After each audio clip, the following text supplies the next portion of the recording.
कल्पनारू दक्षता को यात्रा विद्यालय नवसृजन परिषद को कार्यकारी करने नहीं कर्मशालार आयोजन जोगदे 160 रु अधिक शिक्षक और छात्र छात्री।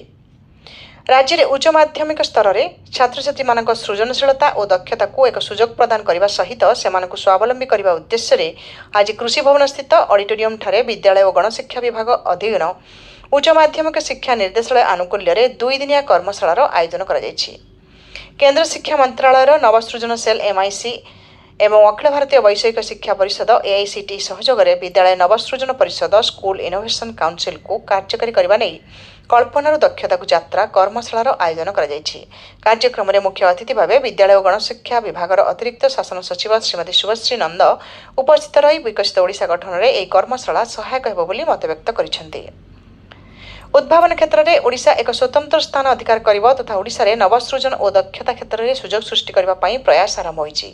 एही 2 दिनिया कर्मशाला रे उभय शिक्षक और छात्र छात्री उद्भावन क्षेत्र में उचित मार्गदर्शन पाइबे बोली सूचना दैछन्ति श्रीमती नंद। ଏହି କର୍ମଶାଳାରେ 164 ଜଣ ଅଂଶଗ୍ରହଣ କରିଛନ୍ତି ଯେଉଁଥିରେ PMଶ୍ରୀ ବିଦ୍ୟାଳୟର 69 ଜଣ ଅଧ୍ୟକ୍ଷ ବିଭିନ୍ନ ସରକାରୀ ଉଚ୍ଚ ମାଧ୍ୟମିକ ବିଦ୍ୟାଳୟର 60 ଜଣ ସ୍ନାତକୋତ୍ତର ଶିକ୍ଷକ ବା PGT ଓଡ଼ିଶା ଆଦର୍ଶ ବିଦ୍ୟାଳୟର 30 ଜଣ ସ୍ନାତକୋତ୍ତର ଶିକ୍ଷକ ବା PGT ଭାଗ ନେଇଥିବା ବେଳେ ଓଡ଼ିଆ ପ୍ରେନ୍ୟୁର 1.0 ଏବଂ 2.0 ରେ କୃତିତ୍ୱ ହାସଲ କରିଥିବା 15 ଜଣ ଛାତ୍ରଛାତ୍ରୀ ମଧ୍ୟ ଏହି କର୍ମଶାଳାରେ ଭାଗ ନେଇଛନ୍ତି। कर्मशालार उद्घाटनी अधिवेशन में माध्यमिक शिक्षा निर्देशालय निर्देशक श्री रघुराम R अयर ओडिशा आदर्श विद्यालय राज्य प्रकल्प निर्देशिका श्रीमती स्मिता राउत केन्द्र शिक्षा मंत्रालय नवसृजन सेल असिस्टांट इनोवेशन निर्देशक डॉक्टर एलान गोभन कारियापान माध्यमिक शिक्षा निर्देशालय अधिकारी डॉक्टर ज्योति प्रकाश रथ प्रमुख उपस्थित थे। उद्घाटनी अधिवेशन में माध्यमिक शिक्षा निर्देशालय निर्देशक श्री अयर ओडिशा छात्र छात्री मध्य अपार संभावना संपर्क में सूचना दे ओडिया प्रेन्यूर 1.0 एवं 2.0 सफलता विषय सूचित करते। सेहीपरि ओडिशा आदर्श विद्यालय राज्य प्रकल्प निर्देशिका श्रीमती राउत कर्मशाला संपर्क में सूचना दे कहते शिक्षक मैंने होती उपयुक्त माध्यम से जरिया छात्र छात्री मैंने निजर नूतन चिंताधारा को प्रकाश करते